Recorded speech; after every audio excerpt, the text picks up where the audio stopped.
Hello बच्चों, आज हम कक्षा 8 गणित का अध्याय 7 राशियों की तुलना पढ़ेंगे। हम अपने दैनिक जीवन में प्राय बहुत सारी राशियों के बारे में सुनते हैं, जैसे कि हमारे परिवार की आय कितनी है, या परिवार में कितने सदस्य हैं, या हमारे घर का मासिक खर्च कितना है, या किसी ने बैंक से कितना कर्ज लिया है, या घर से शाला की दूरी कितनी है, या परिवार में सदस्यों की औसत उम्र कितनी है। ऐसे हम और भी चीज़ें सुनते हैं, जैसे कि जूते का नाप क्या है, या टी शर्ट का नाप क्या है। ऐसे ही गिनने मापने योग्य वस्तुएं, किसी आकार, विस्तार या घटना के संख्यात्मक मान को हम राशियां कहते हैं, जैसे कि रुपए, पैसे, यहाँ से वहाँ तक की दूरी, छोटा या बड़ा, समय में कितनी बजी थी, अब कितनी बज रही है, कितना समय लगा, लंबाई उसकी कितनी है, मेरी कितनी है, वजन आपका और आपके भाई का कितना है, आयतन, किसी दो सामानों का आयतन कितना है। ऐसे हम कुछ भी ले सकते हैं। तो इनकी तुलना हम कैसे करते हैं? राशियों की तुलना के अंतर्गत हम तुलना करते हैं किसी वस्तु के भार की, दूरी की, या व्यक्तियों की संख्या की मेरी टीम में 10 लोग हैं, आपकी टीम में 5 लोग हैं, या रुपए पैसे की, मेरे पास इतने रुपए हैं, आपके पास इतने रुपए हैं, या आयतन, द्रव्यमान या लंबाई की, कि मेरा बॉक्स इतना लंबा है, आपका बॉक्स कितना छोटा है। ऐसे करके हम तुलना कर सकते हैं। अब तुलना करने की विधियाँ कौन कौन सी होती है? तो अनुपात, समानुपात, प्रतिशतता, बट्टा लाभ हानि, साधारण ब्याज या चक्रवृद्धि ब्याज, ऐसे बहुत सारी विधियाँ होती है। तो अब इनके बारे में चर्चा करेंगे। तो देखिए, अनुपात क्या होता है? तो अगर एक पेड़ पे 20 अमरूद लगे हैं और दूसरे पर 5, तो हम इनकी आपस में तुलना कर सकते हैं। जैसे 20 5 का 4 गुना है, या फिर 5 20 का 1/4 है। ऐसे करके हम तुलना कर सकते हैं। तो इसको तुलना करने के लिए हम क्या करेंगे? जैसे हमें पहले पेड़ में लगे अमरूद को दूसरे पेड़ में लगे अमरूदों से तुलना करनी है, तो हम पहले पेड़ के अमरूदों की संख्या लिख के और बटे में दूसरे पेड़ की लिख लेंगे। और ये अगर एक ही पहाड़े से कट रही हैं आपस में, तो इनको काट देंगे। तो देखिए, 5 के पहाड़े से कट रही है, तो 5 एकम 5, 5 चौक 20, तो ये 4/1 आ गया हमारे पास। तो ये इसका अनुपात हो गया। अब जैसे एक डलिया में 8 संतरे हैं और 6 नींबू हैं, तो हमें नींबू से संतरा का अनुपात निकालना है। पहले हमने नींबू लिखा है, इसलिए हम नींबू की संख्या पहले लिखेंगे। फिर हमने संतरा लिखा है, तो इसलिए संतरा की संख्या बाद में लिखेंगे। तो देखिए, यहाँ नींबू पहले लिखा है, फिर संतरा, तो नींबू के लिए हमने 6 लिख दिया पहले, फिर संतरा के 8 लिख दिए। अब 6 जो है वो 2 और 3 दो इसके गुणनखंड है, तो हमने 2 गुणित 3 लिख दिया 6 के लिए। और 8 जो है वो 2 गुणित 2 गुणित 2 इसके गुणनखंड है, तो हमने ये इसके लिए लिख दिया। अब देखिए, हमने क्या किया, इस 2 से इस 2 को काट दिया, तो हमारे पास क्या बच गया, 3 और बटे में 2 दूनी 4। तो नींबू से संतरा का अनुपात होगा 3/4, क्योंकि ये आपस में अब और नहीं कट सकते। ऐसे ही हमें यहाँ पर क्या दिए हैं, त्रिभुज 1 2 3 4 5, और कितने वृत्त दिए, 1 2 3 4 5 6, तो इनका अनुपात क्या होगा, 5:6, क्योंकि ये दोनों तो एक दूसरे के पहाड़े में नहीं आते। ऐसे ही बिस्किट कितने हैं, 1 2 3 4 5 6, तो हमने 6 लिख दिया। और टॉफ़ी कितनी है, 1 2 3 4 5 6 7, तो 6:7। अब 6 और 7 भी एक पहाड़े से नहीं कट रहे हैं।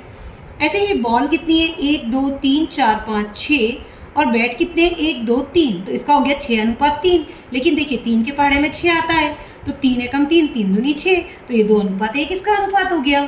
तो देखिए, ध्यान रखने वाली बात यह है कि तुलना करने वाली राशियों की इकाई समान होनी चाहिए। ऐसा नहीं होना चाहिए कि एक चीज़ तो किलोमीटर में और दूसरी चीज़ सेंटीमीटर में। यदि हम 1 किलोमीटर को 1 सेंटीमीटर से तुलना करेंगे तो गलत हो जाएगा, या 100 रुपये की 100 पैसे से तुलना करेंगे तो गलत हो जाएगा। क्या आप अपनी लंबाई की तुलना अनुपात में चींटी की लंबाई से करोगे? देखो, कर सकते हैं क्या हम ऐसा कि अपनी लंबाई और चींटी की लंबाई की तुलना करें?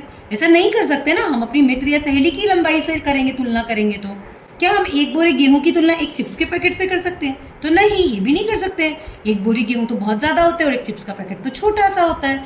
पर यहाँ 100 लिखा और यहाँ 250, लेकिन यहाँ किलोग्राम है और यहाँ ग्राम है। इन चीज़ों को हमें ध्यान देना पड़ेगा।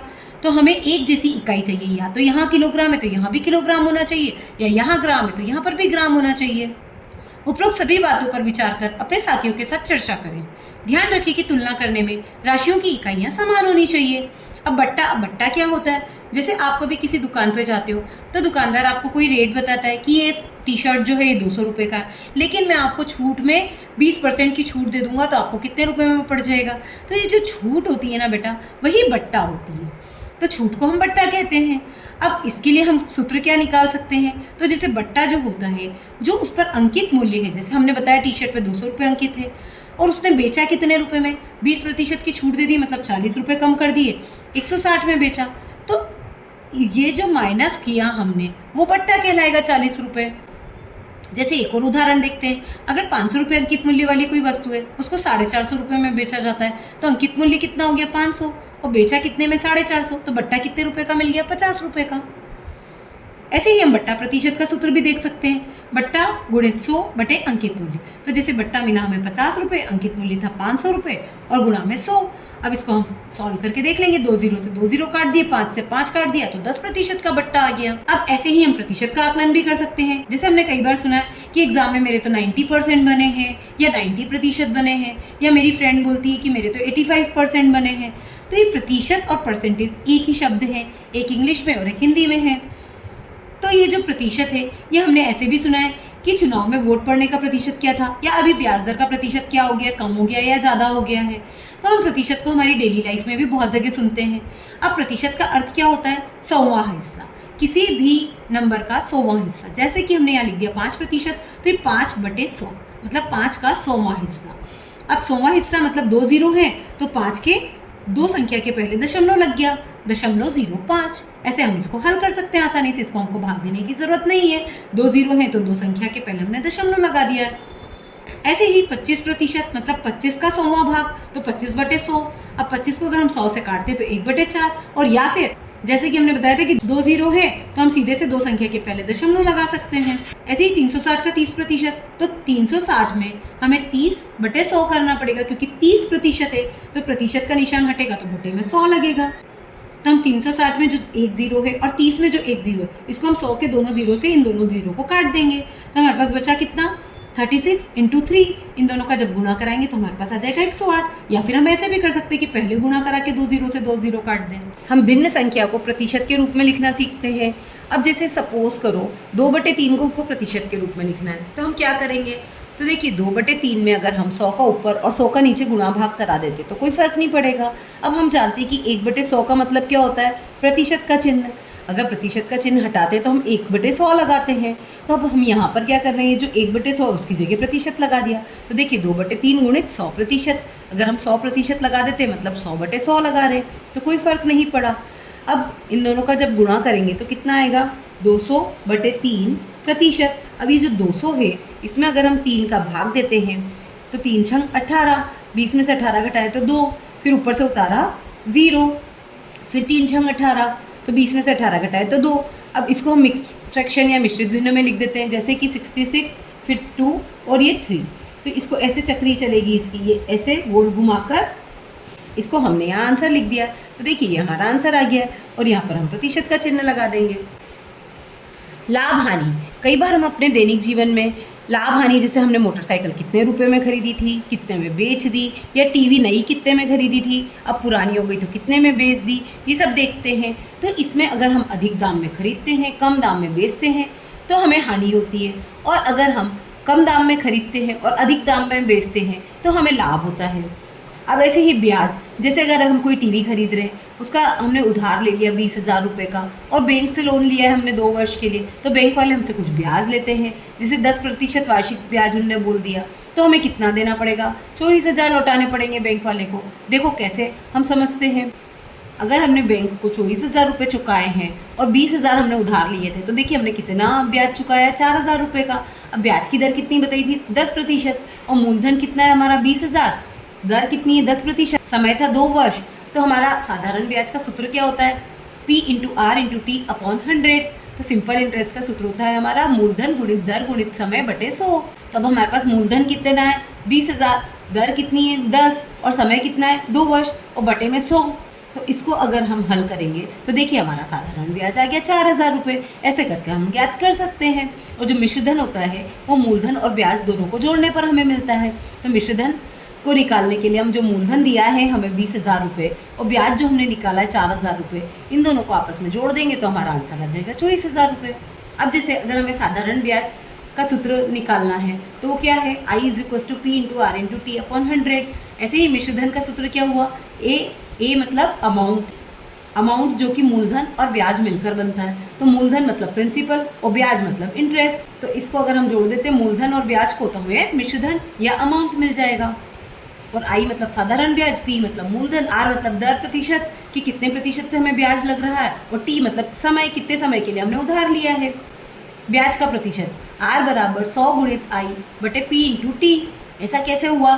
ये जो सूत्र था हमारा I is equals to P into R into T upon 100, तो इसमें से R को इधर ही रहने दो। ये I जो है इसके साथ 100 को गुणा करने में नीचे से ऊपर ले जाओ और ये P और T को बटे में ले आओ। ये हमारा सूत्र बन गया। ऐसे करके हम किसी भी चीज़ का सूत्र ज्ञात कर सकते हैं। उदाहरण, ब्याज की दर ज्ञात कीजिए जबकि मूलधन दे रखा है, साधारण ब्याज दे रखा है और समय दे रखा है। तो देखिए यहाँ पर हमें दर नहीं दी है, साधारण ब्याज दिया है, तो हमें दर के लिए सूत्र निकालना पड़ेगा। तो दर के लिए सूत्र अभी हमने पता किया। ब्याज दर ज्ञात करने के लिए सूत्र हमारा है R बराबर 100 गुणित I बटे P इंटू टी।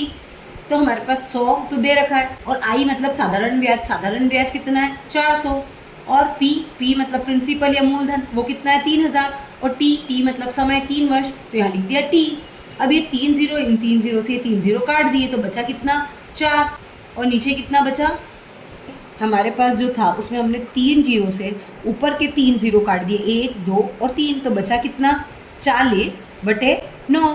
अब 40 में हम 9 का भाग देंगे तो कितना आएगा 9 चौक 36, इसको जब घटाएंगे तो आएगा 4, फिर दशमलव लगाएंगे तो यहाँ 0 लगा सकते हैं क्योंकि हमने यहाँ दशमलव लगा दिया, तो हम कितने भी 0 लगा सकते हैं। फिर 9 चौक 36, 40 में से 36 घटाएंगे तो फिर आएगा 4, तो फिर हम 0 लगा सकते हैं क्योंकि एक बार दशमलव लगाने के बाद हम बार बार 0 लगा सकते हैं। तो 9 चौक 36 फिर 4, तो ये हमारा आंसर आता जाएगा। तो देखिए 4.44 यही हमारा आंसर है, 4.44%। प्रश्न क्रमांक 1, 35 किलोमीटर का 25 किलोमीटर से अनुपात कितना है? तो देखिए जो 35 किलोमीटर है और 25 किलोमीटर है इसको हम एक दूसरे के बटे में लिख के देख लेते हैं। जैसे हम 35 किलोमीटर बटे 25 किलोमीटर अगर लिखते हैं तो किलोमीटर से किलोमीटर कट गया, 5 के पहाड़े से 25 को काटा तो 5 बार और 35 को काटा तो 7 बार, तो इसका आंसर आ जाएगा 7:5। तो देखिए ये रहा 7:5, तो ये हमारा आंसर हो जाएगा। प्रश्न क्रमांक 2, किसी संख्या का 4 गुना उस संख्या में कितने प्रतिशत वृद्धि के बराबर है?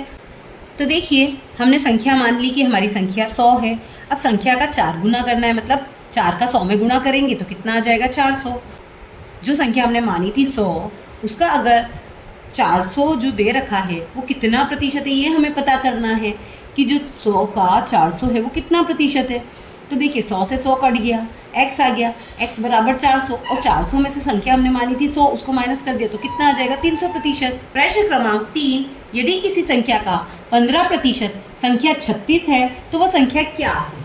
माना वह संख्या x है और x का 15% बराबर कितना दे रखा है 36, तो x गुणित 15 और प्रतिशत का निशान हटाने का 100 बराबर 36, तो x बराबर 36 गुणित 100 बटे 15, तो x बराबर कितना आ जाएगा 15 से अगर हम 3 के पहाड़े से इसको काटते तो 3 पंजे 15, 3 एकम 3, 3 दूनी 6, और 5 से इसको काटते तो 5 दूनी 10 और 0, तो 12 दूनी 24, 240, तो ये हमारा आंसर आ गया 240। प्रश्न क्रमांक 4, किसी व्यक्ति का मासिक वेतन 50,000 है, इसमें 10% की वृद्धि होने पर नया मासिक वेतन कितना होगा? तो देखिए किसी व्यक्ति का मासिक वेतन कितना दे रखा है 50,000। अब इसमें सीधा सवाल है 10%, तो 10% के लिए हमें क्या करना चाहिए, एक 0 पीछे से कम कर देना चाहिए। जैसे 50,000 का 10% कितना होगा 5,000, इन दोनों को सीधे से जोड़ दो तो कितना आ जाएगा 55,000, ये हमारा आंसर हो सकता है।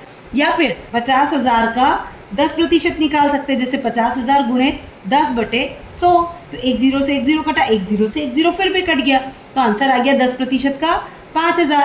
तो अगर हम 50,000 में 5,000 जोड़ते हैं तो हमारा आंसर फिर भी 55,000 ही आएगा। हम कैसे भी हल कर सकते हैं। एक मेज़ का अंकित मूल्य 1200 रुपये है, इस पर बट्टा 8% है, तो मेज़ का विक्रय मूल्य कितना होगा?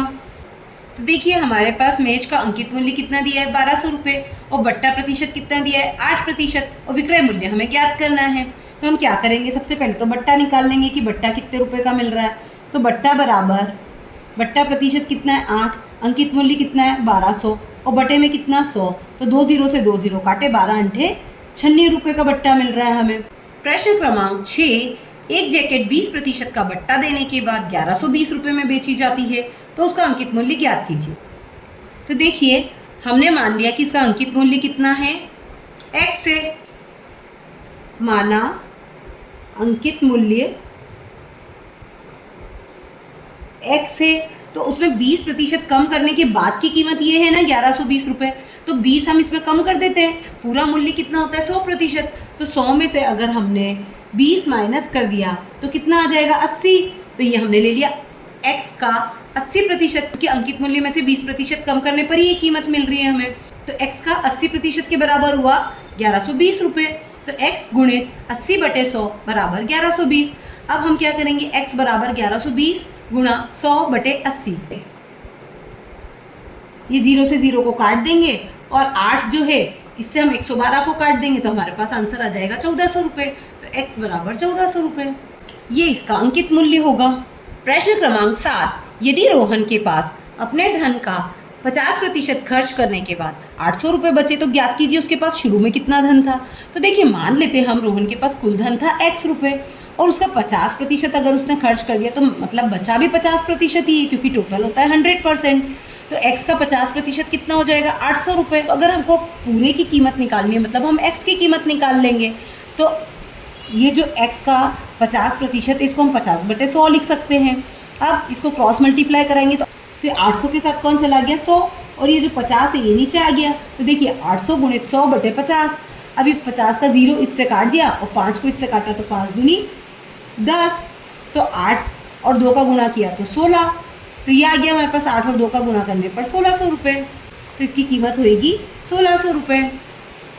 प्रश्न क्रमांक 8, 12 कुर्सियों का क्रय मूल्य 10 कुर्सियों के विक्रय मूल्य के बराबर है, लाभ प्रतिशत ज्ञात कीजिए। तो देखिए 12 कुर्सियों का जो क्रय मूल्य है वो 10 कुर्सियों के विक्रय मूल्य के बराबर है। मतलब अगर वो 10 कुर्सियाँ बेच देता है तो उसको 12 कुर्सियों की कीमत मिल जाएगी। अब जो 2 कुर्सियाँ बची है वो उसका फ़ायदा है। अगर वो जो 2 कुर्सियाँ बेचेगा वो उसका फ़ायदा ही है ना, क्योंकि उसने तो इसकी जो कीमत थी वो 10 कुर्सी बेच के ही निकाल ली थी। तो लाभ बराबर क्या होगा 2 कुर्सी का विक्रय मूल्य। अब लाभ प्रतिशत निकालने के लिए हम क्या करेंगे, लाभ बटे क्रय मूल्य गुणित 100। तो देखिए लाभ कितना हुआ 2 कुर्सियों के विक्रय मूल्य के बराबर, और क्रय मूल्य कितना था 10 कुर्सियों के विक्रय मूल्य के बराबर। तो यहाँ विक्रय मूल्य लिया है तो यहाँ पे भी विक्रय मूल्य की कीमत ले लेते हैं हम। तो 2/10 गुणित 100। अब इसको अगर हम आपस में काटेंगे तो कितना आ जाएगा 20%। तो उसको लाभ कितना हुआ 20% का। प्रश्न क्रमांक 9, शाकिर ने एक कूलर 10% कर सहित 4400 में खरीदा। वेट जुड़ने के पहले कूलर का मूल्य ज्ञात कीजिए। तो देखिए 10% कर इसमें जुड़ गया है तब कीमत 4400 रुपये हुई है। तो अगर 10% कर नहीं जुड़ा था तो मतलब तब 100% था। अब 10 जुड़ गया तो कितना हो गया 100 और 10 110% हो गया, और 110% की कीमत कितनी दे रखी है 4400 रुपये। तो x गुणित 110/100 बराबर 4400 रुपये। अब इसको वही क्रॉस मल्टीप्लिकेशन कर लेंगे हम। ये 100 जो है ये ऊपर चला जाएगा और 110 नीचे चला जाएगा, ये हो गया। अब ये 0 से 0 को काटा और 11 से 44 को काटा तो कितना आया 4, और ये 2 0 जो बचे हैं वो 400। तो 400 हमने किधर से भी काट सकते हैं, 40 गुणित 100 भी लिख सकते हैं या 400 गुणित 10 लिख सकते हैं। दोनों में आंसर हमारा 4000 आएगा। प्रश्न क्रमांक 10, ज्योति ने एक वस्तु 4.5% बिक्री कर सहित 3155 में खरीदी। कर से पहले उस वस्तु का मूल्य ज्ञात कीजिए। तो देखिए इसमें 4.5% कर सहित है, मतलब जुड़ गया है। जुड़ा है तो हम 100 में जोड़ देंगे। 100 में हमने इसको जोड़ा तो 104.5 आ गया। 104.5% किसके बराबर था 3155 के। तो हम इसको कैसे लिख देंगे, इसको हम ऐसे भी लिख सकते 100/104.5 गुणित 3155, क्योंकि देखो जब भी हम क्रॉस मल्टीप्लाई करते हैं तो 100 ऊपर चला जाता है और जो कीमत हमने जोड़ी थी वो नीचे आ जाती है ना, तो हम इसको डायरेक्ट भी लिख सकते हैं। फिर इसको हम जब हल करेंगे तो हमारा आंसर आ जाएगा 3019.13 रुपये। इसको अपन राउंड फिगर में 3019 भी लिख सकते हैं। प्रश्न क्रमांक 11, 10,000 का 2 वर्ष के लिए 5% वार्षिक दर से चक्रवृद्धि ब्याज ज्ञात कीजिए यदि ब्याज वार्षिक संयोजित होता है। तो देखिए 10,000 रुपये जो है ये हमारा मूलधन मतलब P हो जाएगा, 2 वर्ष मतलब समय T हो जाएगा, और वार्षिक दर मतलब ब्याज की दर है ये तो R हो जाएगा ये। तो 5% चक्रवृद्धि ब्याज के लिए मिश्र धन का सूत्र होता है A बराबर P और ब्रैकेट में 1 + R/100 की पावर T। तो देखिए एक हमें ज्ञात करना है, P हमें दे रखा है 10,000 रुपये, 1 दे रखा है, 1 ऐसा कैसा लिख लेंगे, प्लस R की जगह हम लिख देंगे 5 और बटे में 100, और T मतलब समय इसको हम 2 लिख देंगे। ये T की जगह सूत्र में N भी आ जाता है कई बार, तो N और T दोनों समान है। उसको समय को आप N से दर्शाते हैं या T से, उस पर निर्भर करता है। अब हमने ये ऐसा कैसा लिख दिया और 100 को इसमें गुणा कराया एक में, तो 100 एकम 100 और उसमें 5 को जोड़ा। तो देखिए ये जो 1 प्लस 5/100 की घात 2 है, इसको हम कैसे हल कर सकते हैं। 1 प्लस 5/100 है तो इसका एलसीएम लेना पड़ेगा हमें। तो हमने एलसीएम लिया तो कितना आया 100, तो 1 में 100 का गुणा होगा और 5 और घात 2, 100 और 5 को जोड़ा तो 105/100 की घात 2। अब इसको 5 के पहाड़े से काटते तो 5 दूनी 10, 5 एकम 5, 5 दूनी 10 और 0, तो कितना आ गया 21/20 की घात 2। इसको हम लिख सकते हैं 21/20 गुणित 21/20। ऐसे करके हम हल कर सकते हैं। 21/20 ये हमारे पास आ गया। अब हमने क्या किया, 2 0 से 2 0 ऊपर के काट दिए। अब हमने क्या किया, ये 10,000 जो था इसको 21/20 गुणित 21/20 हमारे पास आ गया था। तो ये 2 0 जो थे इससे ऊपर के 2 0 काट दिए। अब 2 से इसको काटा 100 को तो कितना आया 50, फिर बचे हुए 2 से काटा तो कितना आया 25। तो अब हम क्या करेंगे 25 गुणित 21 ये कर देंगे। तो देखिए ये 25 गुणित 21 कितना आ गया 11,025। अब ये हमारा आया है मिश्र धन। अब हमें निकालना है ब्याज। तो ब्याज के लिए हमें क्या करना पड़ेगा, मिश्र धन ब्याज के लिए हमें क्या करना पड़ेगा, इसको लिखना पड़ेगा सूत्र को CI मतलब कंपाउंड इंटरेस्ट या चक्रवृद्धि ब्याज, अमाउंट मतलब मिश्र धन और उसमें से मूलधन घटाना पड़ेगा। तो 11,025 में से अगर हम 10,000 घटा देते हैं तो हमारा चक्रवृद्धि ब्याज हो जाता है 1,025 रुपये। ऐसे करके हम हल कर सकते हैं। प्रश्न क्रमांक 12, रुपये 45,000 पर 12% वार्षिक की दर से 5 वर्ष के चक्रवृद्धि ब्याज और साधारण ब्याज का अंतर ज्ञात कीजिए। तो देखिए यहाँ पर हमें चक्रवृद्धि ब्याज भी निकालना पड़ेगा और साधारण ब्याज भी निकालना पड़ेगा। तो देखिए पहले हम साधारण ब्याज निकाल लेते हैं। तो देखिए हमें मूलधन दे रखा है 45,000 रुपये, दर दे रखी 12 और समय दे रखा है 5 वर्ष। साधारण ब्याज के लिए सूत्र होता है P/R/T/100 मतलब मूलधन गुणित दर गुणित समय बटे 100। तो मूलधन 45,000, दर 12 और समय 5/100 किया और इसको हल करेंगे तो ये 2 0 से 2 0 कट गए और इन सबका गुणा करने पर हमारे पास आ जाएगा 27,000 रुपये। ये हमारा लगा साधारण ब्याज 5 वर्ष के लिए। अब हम चक्रवृद्धि ब्याज निकाल लेते हैं। तो देखिए चक्रवृद्धि ब्याज के लिए क्या है, अभी हमने सूत्र देखा था कि मिश्रधन बराबर मूलधन गुणित 1 + R/100 की पावर T मतलब समय। तो देखिए इसी को हम आगे बढ़ा के देखते हैं। यहाँ पर हमने मूलधन रख दिया हमारा कितना है 45,000, 1 + R कितना है 12% बटे 100 और समय कितना है 5 वर्ष। तो यहाँ हमने घात 5 लगा दी। अब इसको जब हम हल करेंगे तो देखिए 45,000, फिर ये इसका जैसे हमने एलसीएम अभी पहले लिया था वैसे ही एलसीएम ले लेंगे 100 + 12/100 की घात 5। तो ये कितना हो जाएगा 112/100 की घात 5। तो इसको 5 बार लिख देंगे क्योंकि घात 5 है, 1 2 3 4 5 बार लिख दिया। अब इसको जब हम हल करेंगे तो हमारा मिश्रधन आ जाएगा 79,307.37।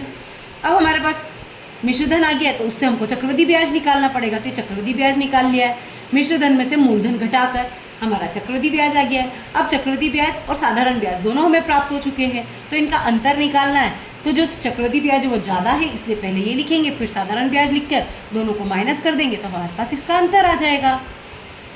यहाँ जगह बहुत कम होने के कारण हमें ऐसे करना पड़ रहा है। प्रश्न क्रमांक 13, दुकान ए और दुकान बी पर एक खिलौने का मूल्य 540 है। इस सप्ताह यह खिलौना दुकान बी पर रुपये 425 की सेल पर है तथा दुकान ए पर 25% छूट पर है। अब किस दुकान पर यह कम कीमत पर उपलब्ध है तथा दोनों कीमतों में कितना अंतर है। तो देखिए दुकान ए पर खिलौने का मूल्य कितना दे रखा है 540 रुपये और उस पर 25% की छूट दे रखी है। तो हम 25% की छूट के बाद इसकी कीमत निकाल लेते हैं। तो 25% 540 का अगर हम निकालते हैं तो कितना आएगा 135 रुपये। तो 540 का जो 25% है उसको हम इसमें से माइनस कर देते हैं। 540 में से 135 को माइनस कर दिया तो 405 रुपये, मतलब दुकान ए पर ये खिलौना 405 रुपये में मिल रहा है। ऐसे ही दुकान बी पर ये खिलौना कितने रुपये में मिल रहा है 425 में। तो देखिए दुकान बी पर महंगा मिल रहा है ना, दुकान ए पर हमें सस्ता पड़ेगा। अब कितना कम पड़ेगा तो 425 में से 405 को घटा देंगे तो 20 रुपये। तो हमें 20 रुपये का फ़ायदा होगा अगर हम दुकान ए से खरीदते हैं तो। प्रश्न क्रमांक 14, 2% वार्षिक की दर से बढ़ते हुए 2023 के अंत में एक गांव की जनसंख्या 37,500 हो गई। वर्ष 2025 के अंत में जनसंख्या कितनी होगी। तो देखिए 2023 के अंत में गांव की जनसंख्या कितनी थी 37,500। अब हमें 2% की वार्षिक वृद्धि करनी है। तो हम 2024 के अंत में गांव की जनसंख्या ज्ञात करने के लिए जो हमें जनसंख्या दे रखी है 37,500, उसमें 2% की वृद्धि कर लेते हैं, मतलब उसका 2% निकाल लेते हैं, तो कितना आया 750, क्योंकि 2 जीरो से 2 जीरो कट गया और 375 में 2 का गुणा किया तो 750। अब 2024 के अंत में जनसंख्या कितनी हो जाएगी, 37,500 में 750 जोड़ दो तो कितना हो जाएगा 38,250। अब 2025 के अंत में गांव की जनसंख्या कितनी होगी, तो जो 38,250 आया है उसका फिर से 2% निकाल लेंगे, तो इसका 2% निकालने पर हमारे पास जनसंख्या आएगी 765। तो अगर हमें 2025 के अंत की जनसंख्या पता करनी, तो जो हमारे पास आया था 38,250, उसमें हम 765 जोड़ देंगे तो हमारे पास 2025 के अंत की जनसंख्या आ जाएगी। प्रश्न क्रमांक 15, अपने परिवार के मासिक व्यय का रिकॉर्ड रखने हेतु अपने माता पिता से चर्चा कीजिए और नीचे दी गई तालिका अनुसार जांच पुस्तिका बनाइए। तो देखिए, हमें यहाँ पर दे रखा है माह का नाम, तो हमने लिख दिया सितंबर महीना जो कि अभी चल रहा है, और परिवार की कुल मासिक आय कितनी है 50,000 रुपये हमने ले लिए। अब यहाँ दिनांक, किस दिन हमने क्या खर्चा किया है और किस लिए किया है और कितने रुपए किया है वो हमने विवरण यहाँ लिख दिया है। जैसे कि 1 सितंबर को हमने मकान किराया दिया 5,000 रुपये, ऐसे ही 1 सितंबर को हमने स्कूल की फ़ीस शिक्षा व्यय किया 2,500 रुपये, फिर 5 सितंबर को हम किराना लेकर आए 5,000 रुपये, 6 सितंबर को गैस और बिजली का बिल चुकाया 3,500 रुपये। ऐसे ही हमने बाकी के सबके भी लिख लिए हैं कि हमने कितना कितना खर्चा किया। इन सभी खर्चों को हमने जोड़ा तो आया 35,000 रुपये। तो 50,000 में से हमने 35,000 रुपये खर्च कर दिए हैं, तो हमारे बचे कितने 15,000 रुपये बच गए। अब हमारे पास यहाँ कुछ प्रश्न दिए गए हैं, जैसे कि कुल आय का कितना प्रतिशत शिक्षा पर व्यय किया गया है। तो देखिए, हमारी कुल आय कितनी थी 50,000 रुपये और शिक्षा पर व्यय कितना किया 2,500 रुपये। तो 2,500 बटे 50,000 गुणित 100 करके हम कुल आय का कितना प्रतिशत व्यय किया वो ज्ञात कर सकते हैं। तो जो हमने व्यय किया उसको ऊपर लिखेंगे, जो कुल आय उसको नीचे लिखेंगे और गुणा में 100 लगा देंगे, तो हमारे पास आ जाएगा 5%। ये हमने शिक्षा पर व्यय किया है। ऐसे ही दूसरा प्रश्न है, परिवार की आय का कितने प्रतिशत भाग बचत है। तो देखिए, परिवार की आय का 35,000 तो खर्च हो रहा है, 50,000 में से अगर 35,000 खर्च हो जाता है तो बचा कितना 15,000। तो 15,000 बटा 50,000 गुणित 100%। अगर इसको हम आपस में सॉल्व करते हैं तो आंसर आ जाएगा 30%। तो मतलब बचत कितनी है 30%। तीसरा प्रश्न है, आप अपने परिवार की बचत कैसे बढ़ा सकते हैं। तो देखिए, हम फिजूल खर्च को रोक कर जो हमें काम की ज़रूरत की चीज़ नहीं है उसे नहीं खरीदें, तो ऐसे हम अपने परिवार की बचत को बढ़ा सकते हैं।